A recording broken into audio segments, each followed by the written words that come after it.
Pan India star Prabhas వరుస సినిమాలతో బిజీగా ఉన్నాడు. కల్కి 2898 ఏడీ సక్సెస్ ఇచ్చిన జోష్తో తన అప్కమింగ్ ప్రాజెక్ట్స్ అన్నీ కూడా షూటింగ్స్లో ఎక్స్ట్రా ఎనర్జీతో వర్క్ చేస్తున్నాడు. ప్రస్తుతం మారుతి దర్శకత్వంలో తెరకెక్కుతున్న రాజా సాబ్ సినిమాను పూర్తి చేసే పనిలో ప్రభాస్ ఉన్నాడు. సలార్ 2తో పాటు కల్కి సెకండ్ పార్ట్ కూడా వరుసగానే ఉన్నాయి. వీటితో పాటు సెట్స్ మీదకి వెళ్ళడానికి ముందే విపరీతమైన క్రేజ్ తెచ్చుకున్న సందీప్ రెడ్డి వంగ కాంబోలో వచ్చే స్పిరిట్ మూవీ కూడా వరుసలోనే ఉంది. ప్రీ ప్రొడక్షన్ స్టేజ్లో ఉన్నటువంటి ఈ సినిమా గురించి బయటకు వస్తున్న ఒక్కో ఇంట్రెస్టింగ్ అప్డేట్ చిత్రం మీద అంచనాలను ఆకాశానికి తగిలేలా చేస్తోంది.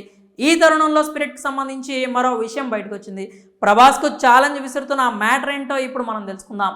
స్పిరిట్ స్టోరీని కంప్లీట్ చేసిన సందీప్ రెడ్డి వంగ డైలాగ్ వర్షన్ను పెండింగ్లో పెట్టాడని వినిపిస్తోంది. డైలాగ్స్ విషయంలో తన స్టైల్ రైటింగ్ తగ్గట్లు ప్రభాస్ తనని తాను మార్చుకుంటాడా అనే విషయం డైరెక్టర్ను ఆలోచనలో పడేసిందట. తనకు తగ్గట్లు డార్లింగ్ మారతాడా లేదా ఆయనకు సూట్ అయ్యేలా పొడి డైలాగ్స్తో తన రైటింగ్ను మార్చుకోవాలా అనే మీమాంసలో సందీప్ వంగ ఉన్నాడట. కెరీర్ బిగినింగ్ నుంచి డిఫరెంట్ మూవీస్లో యాక్ట్ చేస్తున్నాడు. అలా ఆడియన్స్తో పాటు మూవీ లవర్స్ మనసులను దోచుకుంటున్న ప్రభాస్ మొదటి నుంచి ఒక విషయంలో మాత్రం పెద్ద మార్పులు చేయలేదు. అదే డైలాగ్స్. పొడి డైలాగ్స్ చెప్తూ తన కటౌట్తో ఎక్కువ మాట్లాడటం ప్రభాస్ స్టైల్. అలాగనే డైలాగ్స్ విషయంలో ఏనాడూ తగ్గలేదు. ఆయన కెరీర్లో ఎన్నో హిట్ డైలాగ్స్ ఉన్నాయి. అయితే వాటిలో షార్ట్ అండ్ స్వీటే ఎక్కువ. బాహుబలి సిరీస్ ఇందుకు మినహాయింపనే చెప్పాలి.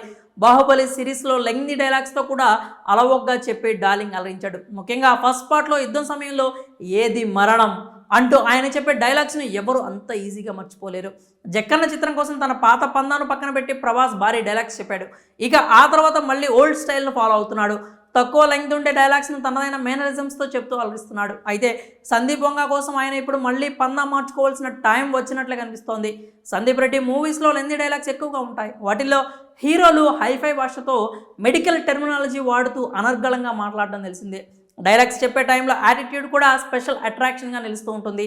ప్రభాస్ సినిమాల్లో ఈ తరహా డైలాగ్స్ అంటే బుజ్జిగాడు ఏక్ నిరంజన్లో చూడొచ్చు. కానీ సందీప్ వంగ మూవీస్లో హీరోలు మరింత ఫోర్స్ ఎనర్జీతో డైలాగ్స్ చెప్తూ ఉంటారు. అందున స్పిరిట్లో హీరోది పోలీస్ గెటప్ కాబట్టి సెక్షన్స్ డైరెక్టర్ హైలైట్ చేయొచ్చు. కాబట్టి ప్రభాస్ లెంది డైలాగ్స్కి అలవాటు పడాలి. అలాగే బిగ్గరగా యాటిట్యూడ్తో హైఫై లాంగ్వేజ్తో చెప్పాల్సి ఉంటుంది. ఈ ఛాలెంజ్ను ప్రభాస్ ఎలా దాటుతాడో చూడాలి.